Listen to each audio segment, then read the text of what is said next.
The Ice Bucket Challenge that went viral on the internet and social media aims to bring awareness about Lou Gehrig's disease and ALS organizations. The online movement has raised millions for research and support for patients. Today, a local couple who call Killington home sit down with us to talk about the disease and how it's impacted their lives.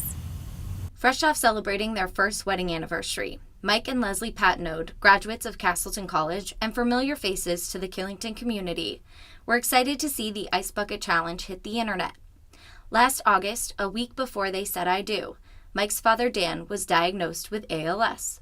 My dad is your stereotypical northern Vermonter, blue collar, man's man.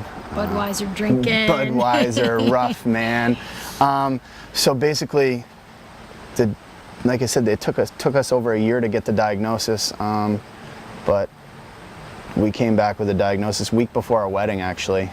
And it hit the family really hard, but it was like, we don't want to focus on it until after the wedding. But the doctors said to my dad immediately, stop work. We don't want you working, which for a blue collar tradesman per se, like that's, you know, they work, they go home, they relax. That's just taking someone's job away is enough. And then it's gonna take your friends away because they don't know what to do, how to act.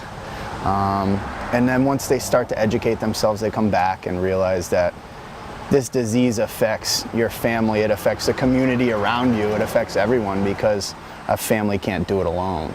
The wedding was proof of this support, with family and friends coming together to celebrate Mike and Leslie's big day. It was also a chance for those closest to the couple to enjoy some time and each other and focus on the fact that Dan was able to be a part of the wedding and enjoy watching his son marry his best friend. Knowing the progression of this disease and, you know, what the end of it is, to be able to celebrate that we were all there together and, you know, just life and enjoying each other's company while we can, you know, it's like really puts things into perspective. And I feel like anybody that knows Dan or, you know, all of our family just like takes advantage of being around him and just being together now a little bit more. You know what I mean? You could sometimes take advantage of it, but now you can't, you know? A difficult part about ALS is that it takes a long time to diagnose, and once doctors determine a patient has Lou Gehrig's disease, the forecast is fatal.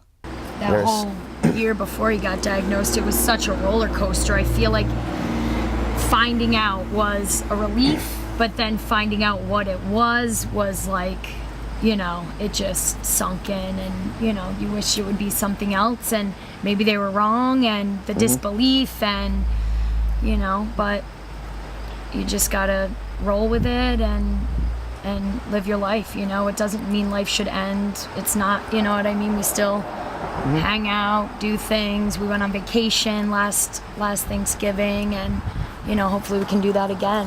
Hi guys, this is Michael Joseph coming to you from Killington Resort, and this is our Ice Bucket Challenge! Mike and Leslie say seeing the Ice Bucket Challenge be so successful on the internet is a win for ALS patients and those yet to be diagnosed.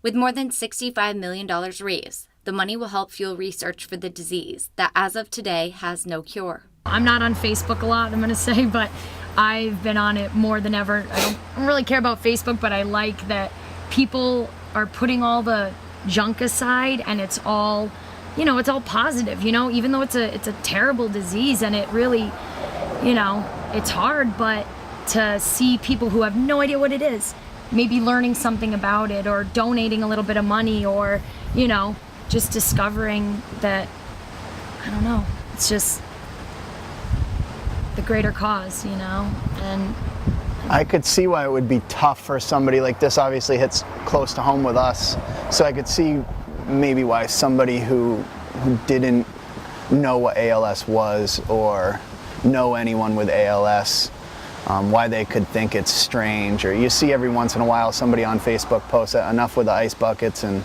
whatever, and you'll see they get attacked by 5 or 6 people, which is, it's amusing, it's good. And once they realize, you know, maybe by then they've Googled ALS or Lou Gehrig's disease and can figure out what it is. ALS causes patients to lose all motor control when nerve signals die.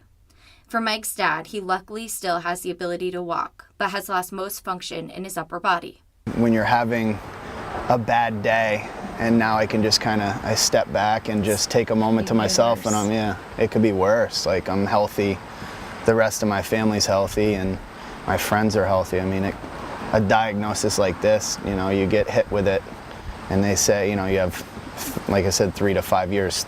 Maybe, you know, realistically, my dad doesn't have 3 years. So it's one of those things. It could always be worse, and I think that's kind of how our immediate family's been dealing with it. Like, I live every day, you know, to the fullest, and whatever he wants to do, we do. ALS not only makes life difficult for the person diagnosed, but on their loved ones as well.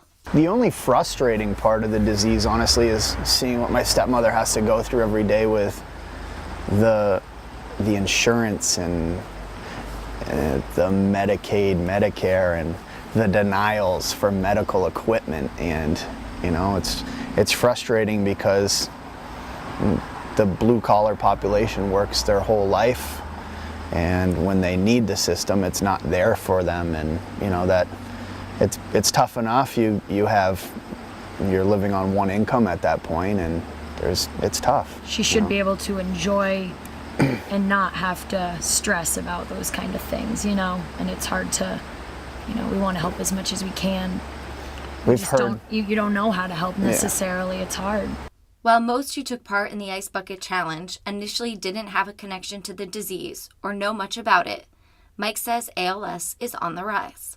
I really feel this disease is one of those things, like, as we were growing up, you know, we're the same age, it was just, you'd see, oh, does anyone know somebody with cancer? And growing up, it was, yeah, okay, I know somebody. And then as you get older, it affects every family. It affects, you know, the disease grew. And I feel like that's what's happening with ALS on a much smaller scale, but it's very prevalent in the military now. It's everywhere now. So they say something like every 90 minutes, a person with ALS dies and another person is diagnosed. So it's becoming more and more prevalent.